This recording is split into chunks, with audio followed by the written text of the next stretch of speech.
Birinchi o'rinda tungi fonni qosh qismini qatirgan yaxshimi yoki mana bunday choksiz tarnovlar qatirgan yaxshimi? Nima deb o'ylaysiz do'stlar? Sizlarga shu savolga javob berib o'taman do'stlar. Birinchi o'rinda do'stlar, ko'rib turganlar bu tomimiz yopilib bo'lgan. Tom yopgandan so'ng ham tarnov qatirsa bo'laveradi. Old tomonga polli, ya'ni shilibka taxtalarimizni qatirib, tungi fonimizga ishlatilayotgan oldin qosh qismimizni birinchi o'rinda qatirish kerak. Sababi tungi fonimizga ishlatilgan oldin qosh qismimizni tepa tomonda mana bunday samarezlar uriladi. Agar siz tarnovni qotirib olsangiz, undan keyin qoshni qo'yadigan bo'lsangiz, samarezlaringiz ko'rib qolishi mumkin yoki tarnov tagi qosh qismimizni, peshona qismini kirgizish kerak bo'ladi aziz do'stlar. Birinchi o'rinda qoshni qatirib oldingiz, undan so'ng mana bunday choklimi, choksizmi tarnovlarni olib, shunday ustunovka qiladigan bo'lsangiz, samarez ham yopilib ketadi, tarnovimiz ham juda ham chiroyli turadi.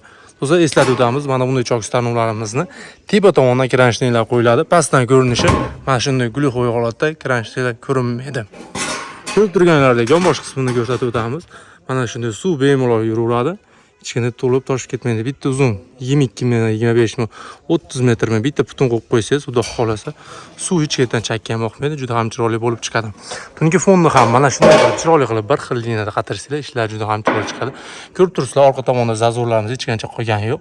Karnizimiz mana bunday Versace karnizlar qatirsak, ko'rib turganlaridek, Versace karnimizni 5 sm yopadi, bu joyimizda 4 sm zazor. Uyda egasi hech qanaqa ko'p rasod qilmagan holda orqa tomondan 3-4 sm qaytarib Versace karnizlar qatirilsa, juda ham chiroyli ish bo'lib bitadi. Turganlaridek, bu robotxonamiz tepa tomonda ko'rib qismimizda endi tungi fonlarimiz qatiriladi. Robotxonamizda ham tungi yo'nalishlarimiz, karnizlarimiz aylanib bu joyga keldi. Endi tonimiz ko'riblar qatirilgandan so'ng karnizlar aylanib qatiriladi. Ko'cha tomonimizda ham, past tomonimizda karnizlar qatiriladi. Tepa tomonimizda mana ko'rib turganlaridek 20 sm atrofida bitta butun qilib tarnovimizdan chiqarib berdik. Shu joyimizda bitta butun qilib qo'yib qo'yiladi. Bo'ldi inshaalloh. Tungi fon ham tarnov ham, ish ham juda ham chiroyli chiqadi. Sizlar ham mana shunday choksiz tarnov tungi fon xizmatiga kerak bo'lsa, ekranimizda ko'rsatib turgan nomerlarimizni aloqaga chiqib bemalol buyurtma qilsanglar ham bo'ladi.